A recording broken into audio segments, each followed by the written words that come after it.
Hey everybody, you are here with me and Tierney's lovely headshot for Real Talk, where we will be talking about Pro-Heaux theology, Pro-Heaux part Deux, Pro-Heaux part Deux, as it looks on the flyer. So happy to be here. How are you, Tierney? What are you up to? I am doing well. I am getting my hair done because I forgot that I signed up to do this at the same time that I signed up to get my hair done. So here we are, being great and multitasking and talking about all of the things that are important to me. We love to see it. Can you give America a preview of what kind of hairdo you're getting today? No. Okay. You mean like a visual preview or like a word? No, like a description. Oh, okay, I can do that. I was like, damn. If you know anything about Black girls and their hair, when you get braids, sometimes once they've grown out a little bit, you want to get your edges redone. And so Okay. I'm getting my edges redone on my twists so that they appear new, even though they are not. Well, I cannot wait to see it. So for those of y'all that just joined, we've got, she said, no, she sure did. Hi, Chrissy. Nice to see you. So for those of y'all, yes, edges. For those of y'all who are just joining, Tierney is getting her hair done, which is why we are graced only with her profile photo. But we're here. You get to look at my disheveled self. And we're here to talk about Pro-Heaux theology part Deux.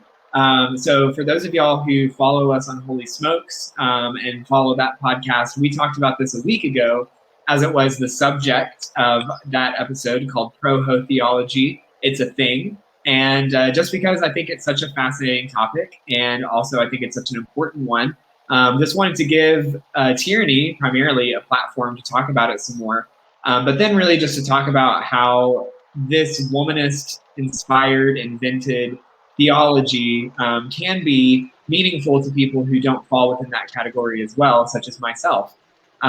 So if you don't have any other questions, those in the live audience out there, let us know if you're here. We'll go on ahead. So Tierney, what would you say to somebody who doesn't know what Pro-Heaux theology is, which I would imagine is a lot of people? Yes. Okay. So to give an overview of Pro-Heaux theology, so it stems from a feminist and a womanist lens and practices as an approach to theology.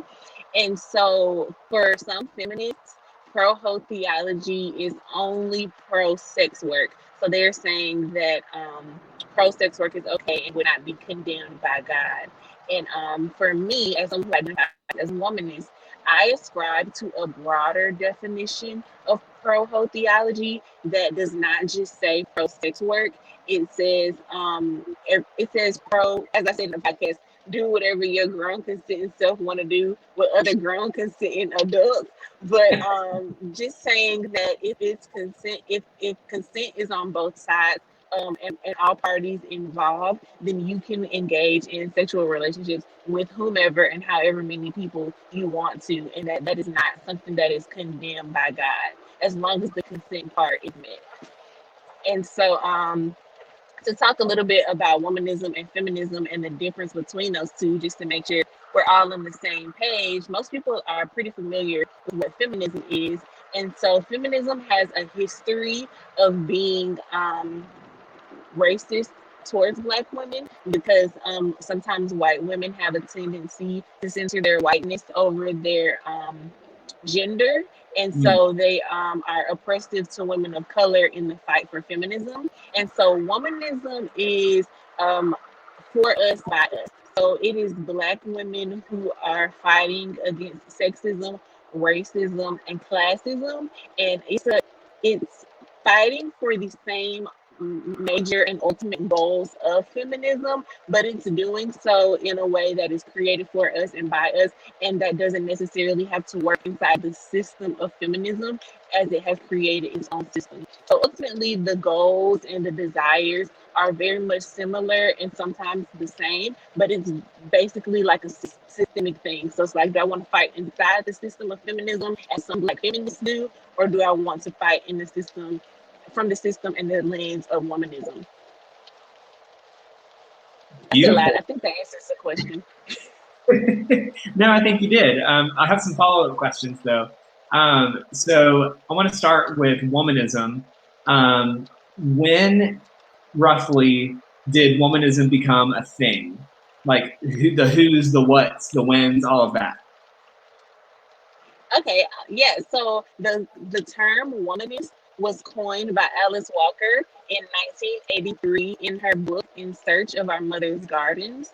And so she is the first person who ever used the word womanist. She coined that phrase. And if you haven't had a chance to look up her definition, you should look it up. It's beautiful. It's 4 parts. It's not academic. It's very relatable. It's very lived experience. It's very poetic. One of my favorite parts of it is where it says that womanism is to feminism as purple is to lavender, which kind of speaks to that point of we're fighting the same fight. We're just doing it a little bit differently. And so, and then womanism has been, it's not just applied to theology. So it often started in theological conversations, but womanists are engaging all areas of academia. They're engaging all types of church spaces, even outside the academy. And so it's something that was created for us and by us, and is showing up in all areas of study. I love it. Could I be a womanist? No. So in order to be a womanist, you have to be a Black woman.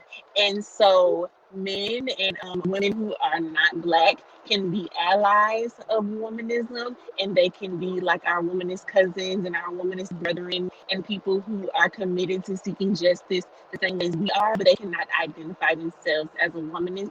As I was saying earlier, this is a space that's for us and by us and for Black women.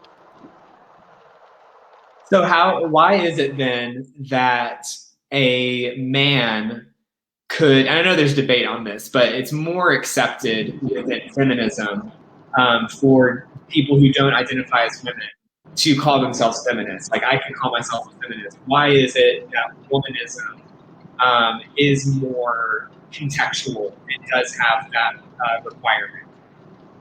I think that it kind of speaks a little bit to the safe space, the space that we have created for ourselves, and not allowing people to come in and to co-opt that space.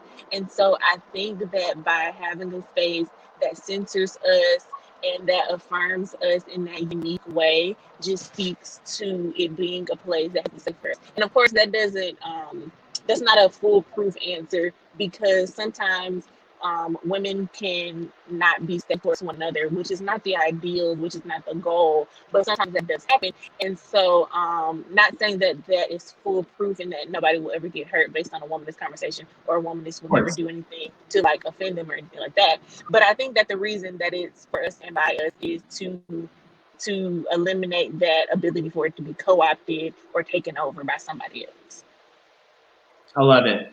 So going back to the Pro-Heaux specifically, so is Pro-Heaux theology more so about praxis, which is the academic fancy word for the stuff that you do, or is it more about like an identity, a posture? Because in your description of it, you focus mostly on sex work, consent, and doing adult things with your adult bodies with other adult bodies that say it's okay.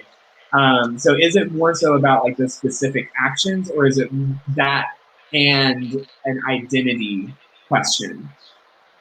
I think it's both and so a little bit about what I said in the podcast too about the definition of hoe and the reclaiming of the word hoe. And so when we use that terminology as it relates to Pro-Heaux theology, it's not used in a negative connotation. So calling yourself a hoe does not have a negative connotation, and it's also a word that you assign for yourself. It's something you claim for yourself, similar to feminist and womanist. These are not things that other people can like label for you. This is a word that you claim for yourself. And so I think that when we look at it from that perspective of this is something that I named myself, I'm taking agency over my actions, I'm taking agency over my body, and you don't have control over it, I do. And so it speaks a little bit to the embodiment of it and the praxis of it, I think. Thank you. Awesome. It does.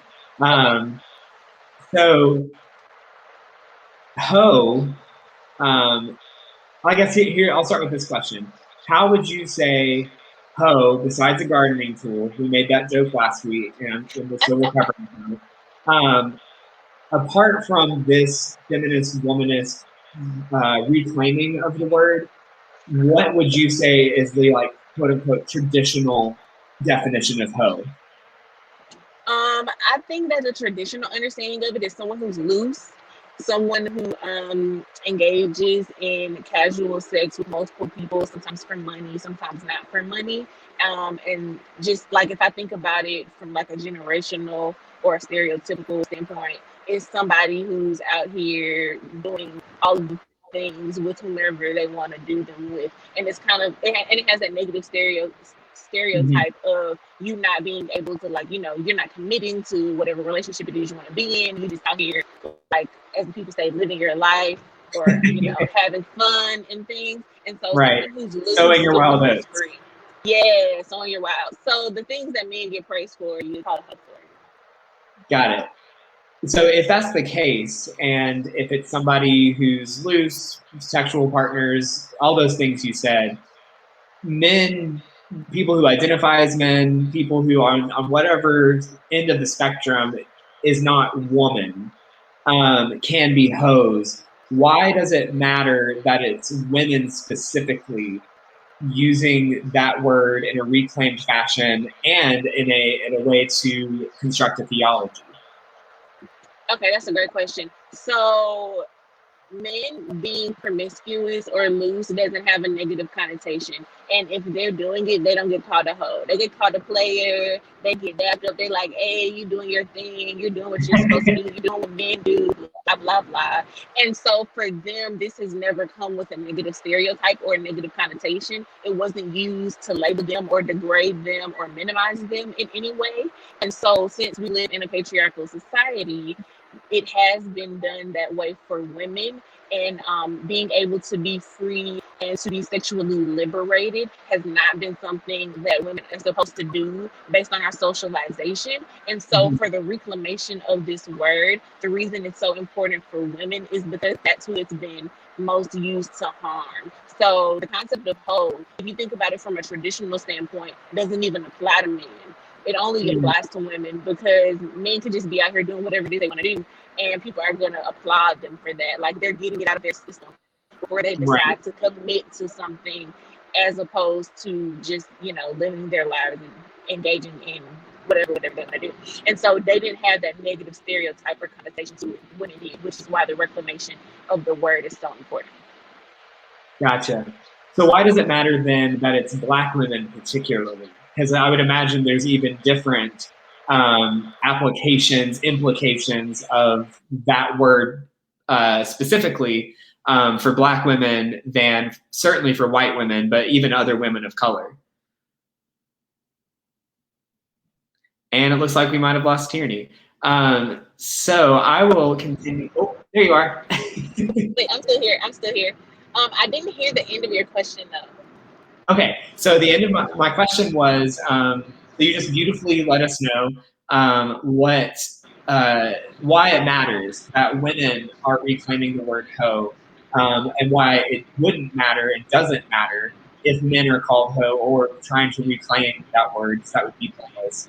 So why does it matter even more specifically that it is Black women who are taking this word and turning it into something constructive? Okay, yeah, that's a great question. So I would say that it's not only Black women reclaiming the word. It is pro-Hoism or pro Pro theology is something that is also occurring in feminist spaces and white feminist Okay. spaces. So just, add that nuance there. But I think that, to answer your question, I think that it's specifically important for Black women just in the ways that our bodies have been sexualized, the way that our bodies have been commodified, as we think through sex work, as we think through the way people engage and look at Black women, and the going even back to slavery, from the Right. over sexualization of our bodies at an early age. I think that being sexually liberated and reclaiming these terms, and altering the perspectives from which we engage them, and shifting our lens and our frameworks is so important, just based on that history and that entire the lineage of the quote unquote standard and stereotypical viewpoints. Right. So you, as a Black woman, how has Pro-Heaux theology been liberating for you? Especially, you're a Black woman and you're married, monogamous, as far as I know. I mean, I don't know what goes on at the Reggie Tierney house, but as far as I know, monogamous. So seeing that you aren't, at least I don't know you to be, what traditionally has been described as a hoe. How is it then that Pro-Heaux theology is still meaningful and liberative to you?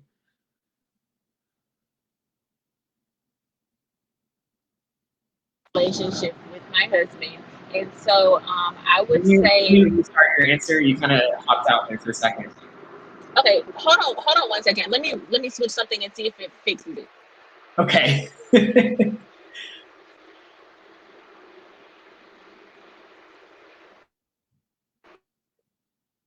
So while Tierney's doing that, we are going to, after this question, we're going to shift to a, actually, I guess I'll go ahead and start now. So we're talking about this theology, Pro-Heaux theology, that is by and for women.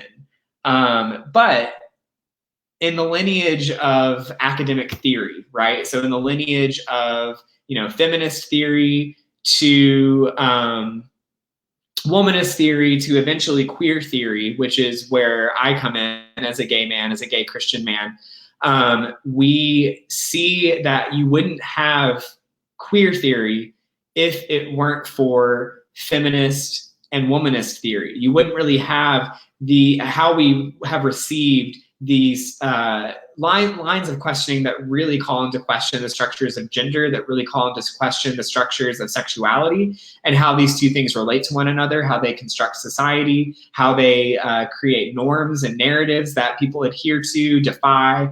The term in academic circles is, I kid you not, gender fucking. It's a technical term, so you can't get mad at me. But where I enter into this as a gay Christian man is that my sexuality is sort of flipped on its head because of the gender and or the sex to which it is oriented. So Tierney was talking earlier about how men can do whatever with whomever, however long they like, although let's be honest, it's probably not that long.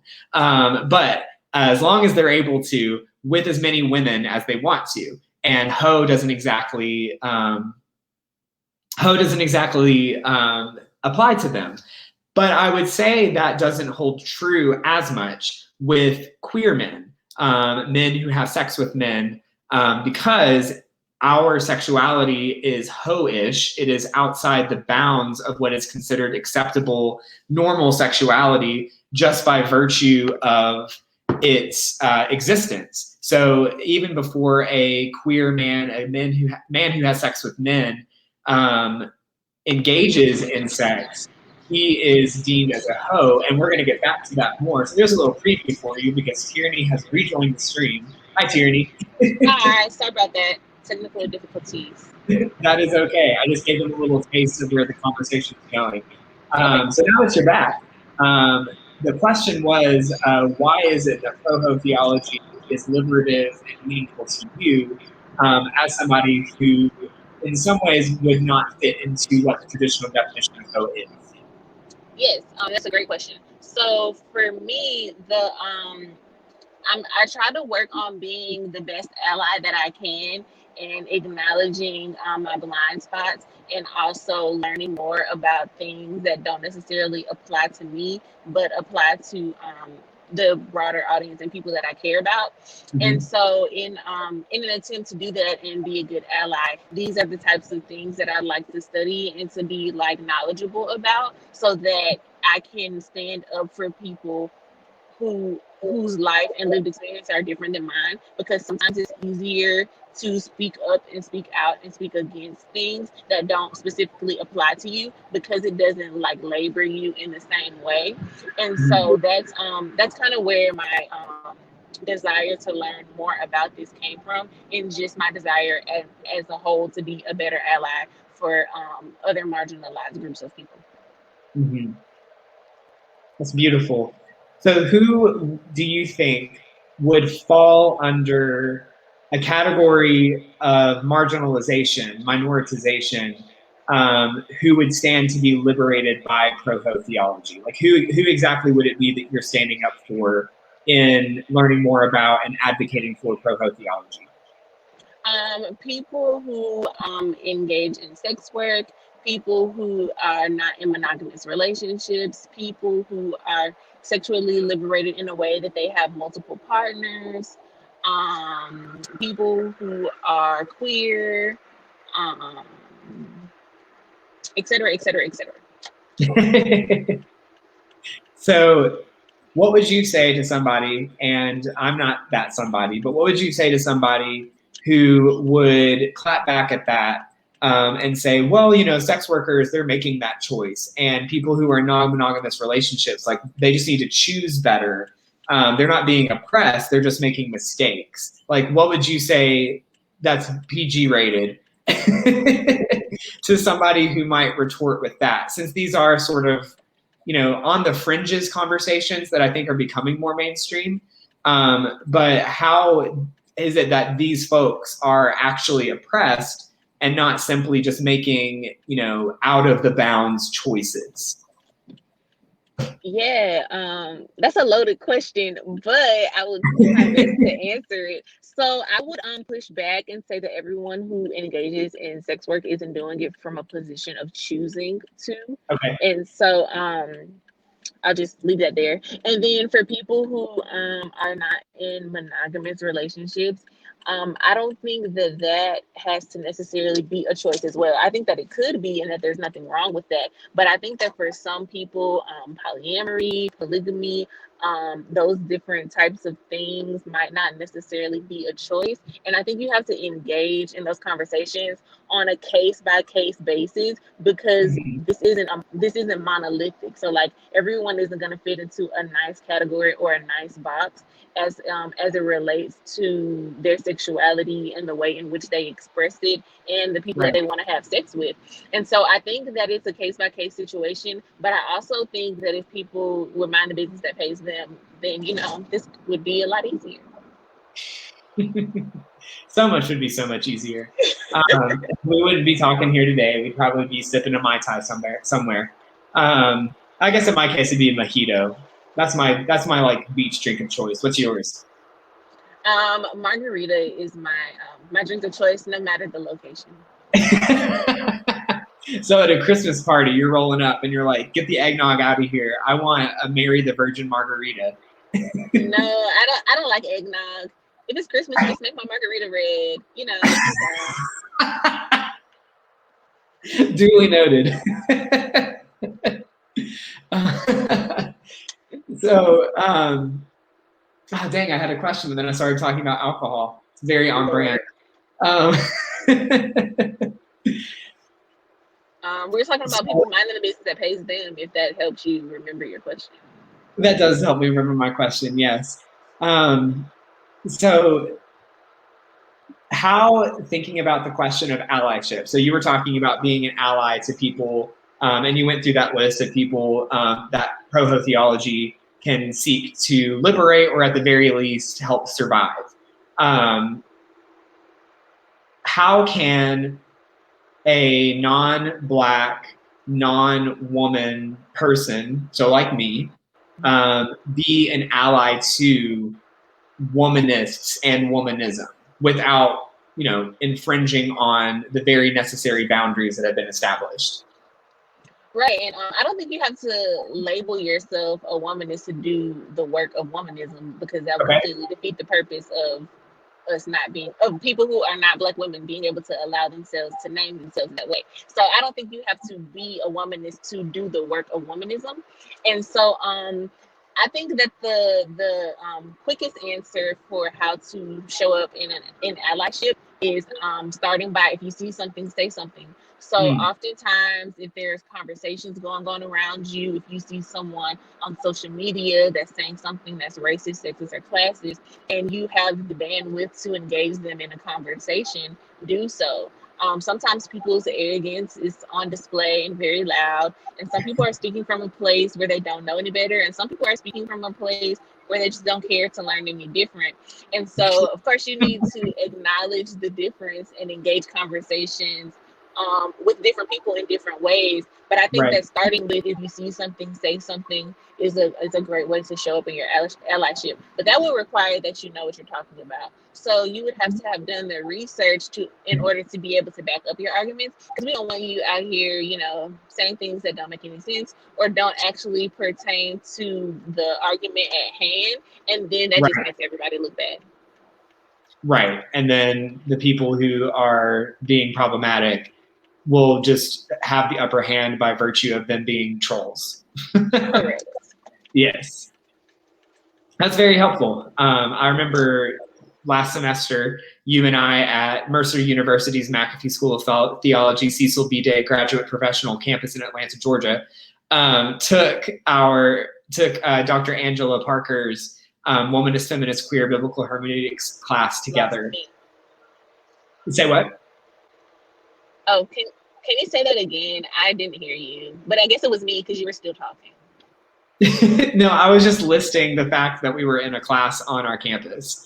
So I just said our Womanist, Feminist, Queer Biblical Hermeneutics class. And I remember one of the questions I had showing up to that class, literally showing up, was I wasn't the only white person, but I was the only man-identified, male-bodied person in that class. And so I really had to figure out in real time what it is to be somebody showing up to a space that is not for me or by me, except for the queer part, which I think was not the dominant culture, obviously. And so, for those who are watching who might have that question as well, it is a journey, and it is a showing up, and it is a asking questions and being willing to be wrong, as long as there's also a willingness to learn from and improve upon whatever it is that was done wrong. But that's not what we're talking about here today. But I am curious to hear how Pro-Heaux theology is a theology, because obviously theology in its crudest form is God talk. So we've been talking a lot about, I guess, the world now, the world we live in, the here and now, about who this liberates, and that is God work. But specifically it being a theology and not simply, a theory for social transformation, how is it that this Pro-Hoism speaks of God, frames God, connects us to God, all of that good God stuff? So I would start by saying that it allows us to engage in conversation with God and about God, that from the perspective that being a hoe and being pro-hoe is not something that will be condemned by God. It's not something that God would look badly on. And so that shifts your framework for how you engage with other people and how you also engage in conversation with the divine. But I really want to listen to you explain again the concept of how God could be perceived as a hoe, which I thought you did so eloquently on the podcast episode. So you're just going to put me on the spot here. I'm not even getting my hair done. Yes. I guess I could just mess it up a little bit. So I'm trying to remember what I said, because a lot of that was in the moment on the spot. But I think the gist of what I said was first based off of a comment left in our virtual audience on the podcast episode. For those of y'all who are watching now or later, this Real Talk episode, if you want to see live podcast recordings of our Holy Smoke Cigars and Spirituality podcast, you can join our Patreon group for a small donation of $5 per month and be able to participate and suggest episode titles and get all sorts of special things. So we were doing that, and one of our Patreon members put in the chat, what if God is a hoe? So moving it from does God bless this to is this? Does God identify as this? And my immediate thought was yes. And why I think that is because, for one, a hoe is basically somebody who is someone who has embraced their sexuality, whatever that is, however that looks, and has found the fertile ground of it to be life-giving. It's not simply, I have dirt, or that is dirt, but there is soil within me that can produce life, that is unique to me, and that allows me to then, assuming you are allosexual, which is the opposite of asexual, so you tend to have sexual desire and engage with sex with other people on a semi-regular basis, unless you've been stuck in quarantine for the last year, not to name names, me. But assuming that you have sex with other people and that is how you express your sexuality, sex is that which allows you to love other people as God loves us, which is out of body. It's ecstasy. There's a reason why we say, oh God, at climax. And it's not simply because it feels good. It's because it really is an example of when your pleasure, not you, Tierney, obviously, but the royal you, when your pleasure and my pleasure are so codependent, not in a healthy sense, interdependent, that's a better word, interdependent on one another, that I derive pleasure from my partner's pleasure and my partner's pleasure derives pleasure from mine. And we get to love somebody both fully within and fully without of our body, becoming one flesh, but then having our separate uniquenesses intact as well. So if that is how we love other people because of our sexualities, then that is how the Trinity works, right? It is three entities who are mutually upholding one another, who are, giving and taking, being submissive, being dominant, topping, bottoming, however you want to call it, so that each entity retains its fundamental character and its uniqueness in the service of the unique character of the other entities, the Father or the Mother or the Parent, the Son, the Christ, the Holy Spirit. And so when you have this Trinitarian example of what good sex is, you know it when you've had it and you know it when you've not had it. At least I know. There's a very clear difference. Then you think about, okay, so this God who had within God's own self this relationship, this triune, three-pronged, menage a trois relationship, then said, but this still isn't good enough. So then God created, spoke, just as we do at climax and say, oh God, the word became flesh. God spoke into existence relational creation. And the means by which that happens is molecules being attracted to one another. And at that point, that they retain their uniquenesses, molecular bonds, that then create more things. That is nothing if not sex, albeit done in a very different way. So I think God, being the Father, Mother, Parent of all, being the source of life, that to me sounds like a baby daddy with lots and lots and lots and lots of kids, or a sperm donor with lots and lots and lots of kids, and who then set up the systems of the world so that they could replicate that creation, that creational impulse through relationality and through coming together and through being a hoe, through having a sexual desire and a need not simply to create, but then also to recreate. So I think we might have lost you again. I can keep talking. So essentially, I'm still here. Can you hear me? Yes, sorry, I just heard the background noise fade off. So that's essentially, I think, the gist of what I said on last week's episode. Is that what you were looking for?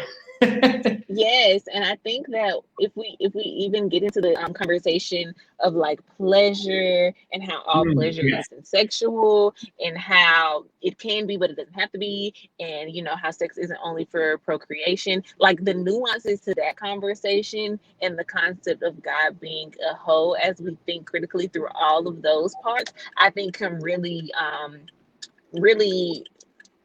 I don't know. I just feel like it could be a really juicy conversation and thought process, even though it's jarring for most people because we Right. still have that negative connotation of the word hoe. So it feels like, ooh, calling God a hoe. I can't do that. That's so bad. But if you take that stigma off of it and really like think about it from a different perspective, I think it opens it up to a lot of different possibilities.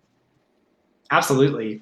And that then segues into the conversation, which we don't have a lot of time for, but for queer sexuality, for me, apart from very expensive scientific revelations and miracles, can't have sex for procreation, which is historically an argument against queer sexuality, regardless of gender involved. So yeah, to open up the conversation of Pro-Heaux, even though it is rooted in feminism, womanism, and is for and by women, necessarily that involves trans people who are trans women are women. But then that also, for queer people such as myself to reclaim our sexualities apart from even having sex, but reclaiming our sexual orientations and identities and alities as good as, if this is outside the bounds of heteronormativity and respectability, then if that's a hoe, then I guess a hoe isn't a bad thing because I'm not a bad thing. So I think it's a beautiful example of how womanism, feminism, queer, and certainly all movements, theories are interdependent on one another. But as it pertains to gender and sexuality specifically, I think it's a really beautiful model of how I have to be. I don't see it even as like maybe I will choose, if I have an off day, I might. I have to be an ally to, or try to be an ally to womanists, feminists, Black feminists, New Javista, Chicano theologians, all these woman theologians of color, because my liberation and the theories that have helped me love myself better are the direct product of the Tierney Jordans of the world and the Angela Parkers and Shamika Walker Barnes of the world. And for me to not ally myself and fight for them means that I am once again just taking without paying proper respect or giving credit. Does that resonate with you? I've been rambling, but does that resonate with you? Yeah, I completely understand that. And I've as we think about the way things grow and evolve and the intersectionalities of our intersectionalities and just the things that we don't even think about that contribute to our humanity and our privileges and our child, words are escaping me. What is the opposite of privilege? Oppression? Yes, thank you. And so all of the ways that those things work together, it's a journey and it's growing, and that's why the field is always changing and evolving. So we wouldn't be having conversations about feminism, womanism, or queer theology 50, 70, 100 years ago in this same way. And so as we continue to have these conversations, as we continue to engage in this dialogue, it just opens it up to continuing to grow and expand the field as they all are in conversation with one another. Absolutely, I love it. So where do you think, as a on the rise womanist scholar whose star is surely rising, where do you see womanism heading? Where do you see that conversation evolving at this point in history? The people would say that we are on the cusp of a fourth wave of womanism. which is a little bit of what I'm writing about in my thesis that I'm writing at McAfee. And so thinking about the intentional intersectionality and the intentional inclusivity that is womanist, and thinking through the ways in which we are incorporating African indigenous religions and a broader spiritual framework into the way we engage our Christianity, and then also just thinking through the asking of different, continuing to ask those different questions at more deeper levels. So we've written like the foundational text, we've written the those types of things, but nuancing those conversations and engaging in them in a deeper and broader way, continuing to expand the field and the study. Where do you see yourself in all that? Ooh, that's a great question. I see myself as a womanist preacher. I see myself as a womanist theologian. In the work that I do, I wanted to transcend theology and religion and culture. So I wanted to be these theological and spiritual conversations that are happening both inside and outside of the church in a way that affects in a way that integrates your WAPs, in a way that integrates your hotels, in a way that integrates pop culture and the lived experiences of Black women each and every day outside of the academic and theological discourse. That was a good elevator pitch. Have you practiced that? No, I'm gonna have to go back and listen to it and remember what I said, because it kind of just flowed. Right. You might have to get your voice memos app out and record that. Yes. It can be on Hotels Part 2. It can be one of the intermissions between the songs. Yes, I like it. We'll have to call Jasmine Sullivan up. You know, she's a big fan of TFC. We've got her on. You know, I'm just gonna have to, get one of my own tales so I can talk. Right. So we've got about 3 minutes left. These tend to run about 45 minutes. So if anyone who's watching this now or later has any questions, now's your chance to put them in the chat. But barring that, seeing as we are drawing to a close, is there anything else about womanism, Pro-Heaux theology, Tierney Jordan, future MDiv, PhD extraordinaire? Is there anything that you feel like we didn't adequately cover that you want to address? I don't think that there's anything that we didn't adequately cover. I just want to, add nuance to the conversation. So this is a growing field. This is a new field of study. And so it's not that we're going to have, all the answers. We're learning and growing and discovering together. And so being open to push back, being open to critique, being open to say, I don't know, let me figure that out. If these are the types of conversations that interest you, being open to that, but also being open to the journey and to the evolution of changing your mind, discovering new thoughts. And so it's growing, it's changing. You don't have the book or the manuscript already written. You get to do the hard work of figuring it out, which is hard and fun all at the same time. But yeah, I think that's the only nuance I would add to the conversation, is that this is an emerging field of study, and as we learn and grow, the answers will also learn and grow and change. Amen. And all God's people said, amen. What are you watching right now? What's your show of choice?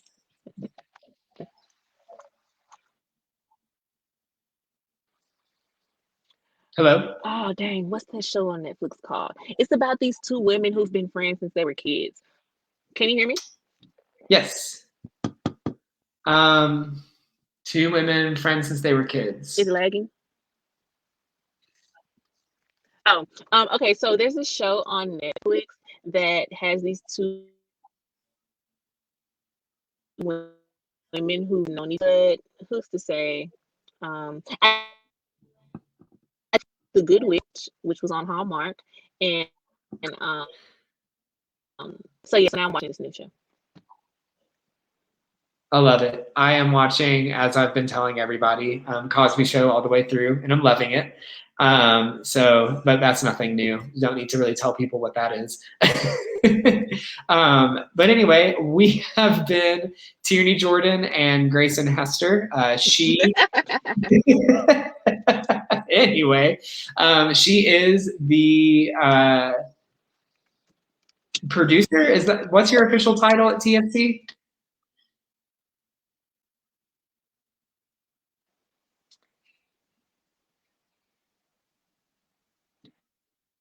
Tierney? Anywho, she and I both work at TFC. We're both in our final semesters at McAfee School of Theology. I think I muted myself by accident. Oh no. That's all right. I'm just doing the goodbyes. So if you've liked what you've seen today, feel free to tune in every third Thursday at this time, 7:30 p.m. EST for Real Talk. Who knows who will be on next month and what they'll be talking about it, but we do know it'll be real. But every other Thursday at the same time is I Just Need a Minute, hosted by various members of the TFC community, where we offer an inspiring word, we do some meditation, we lead a prayer, just something, to help us get through what continue to be very hard times. And sometimes all we need is a minute just to breathe. And so that's what we intend to provide y'all on Thursdays, except for the third Thursday, which is Real Talk. This Saturday, we have our final installment of the Breaking All the Rules series. So we're just going to be talking about Christian Smith, our pastor's new book. In retrospect, we've been through every chapter for the past 11 or so weeks. And we're just going to answer any lingering questions you may have and just, put a cap on it and literally close the book on this series. So see y'all there at 4:00 p.m. EST on Zoom.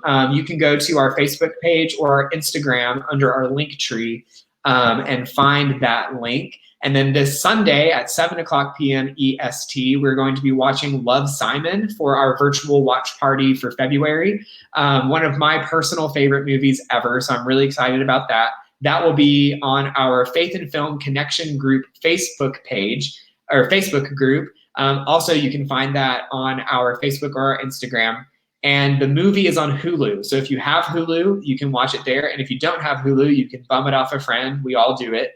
And then this Wednesday, Tierney, do you want to talk about what's going on Wednesday at 5? Yes, so Wednesday at 5, we will be meeting for the Let's Talk About Sex Connection group. We will be talking about masturbation and what the Bible has to say about that. I've gotten a few questions, so it should be an interesting conversation. So just check out the Facebook event on our TFC page and go ahead and RSVP so that you can join us at 5 o'clock on next Wednesday. Absolutely. I'm excited. And that is one that you do have to register for. So make sure, and you can do that up until the event, even after the event is started. So there's not a huge urgency, but you do have to do it. So make sure that you go, like Tierney said, to the Facebook page to register from there. And I think that's all the events we have coming up.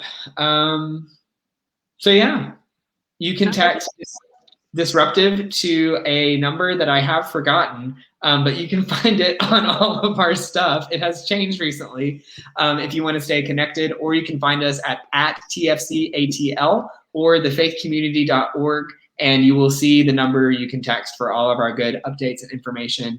And you can stay abreast of what it is that we do here. I think that's everything. Tierney, you got anything else? That's all I got. This has been fun.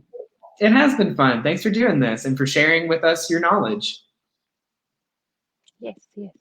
And can't wait to see the final product whenever you're ready to stop being so bougie and actually show us what they did to your hair.